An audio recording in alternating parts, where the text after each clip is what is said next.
Halo semua, perkenalkan nama saya Leonardo Satahimungkur dengan NIM 240306117. Pada video kali ini saya akan menjelaskan tentang video metabolisme lipid.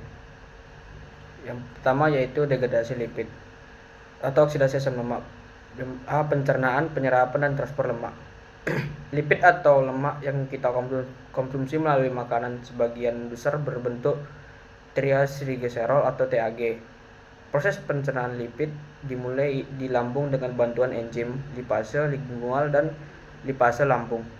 Tetapi sebagian besar pencernaan terjadi di usus halus. Di usus halus, empedu yang diproduksi hati dan disimpan di kantong empedu akan dikeluarkan untuk membantu mengemulsikan lemak menjadi partikel-partikel kecil. Agar lebih mudah dicerna oleh enzim utama di usus halus adalah lipase pankreas, yang akan mencegah TAG menjadi lemak bebas monogliseridal dan gliserol. Setelah pencernaan, hasil akhir akan diserap oleh sel-sel halus atau enterosit, kemudian dibentuk kembali menjadi TAG di dalam sel tersebut dan dibungkus dalam partikel kilomikron yang merupakan bagian dari lipoprotein.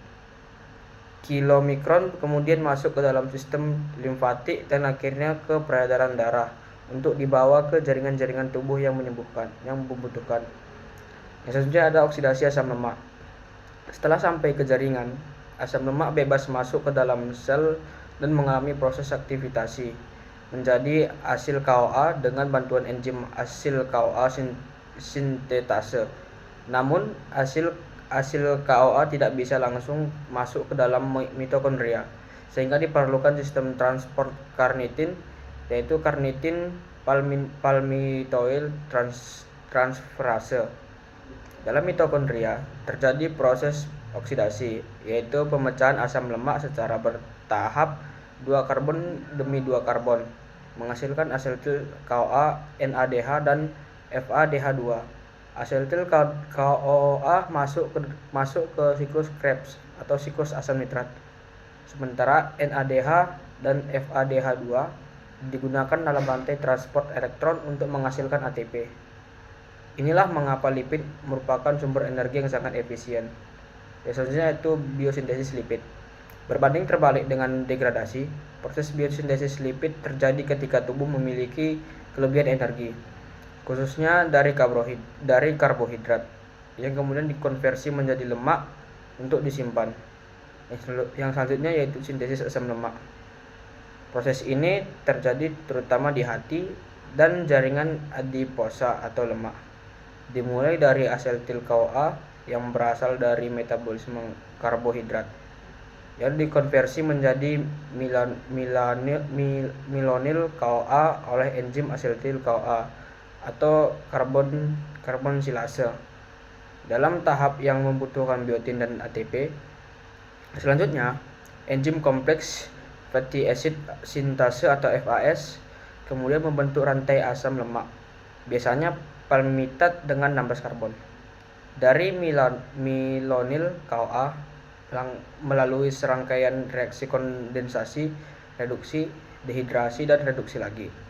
Proses ini berlangsung di sitoplasma dan membutuhkan NADPH sebagai sumber elektron, yang umumnya berasal dari jalur pentosa fosfat.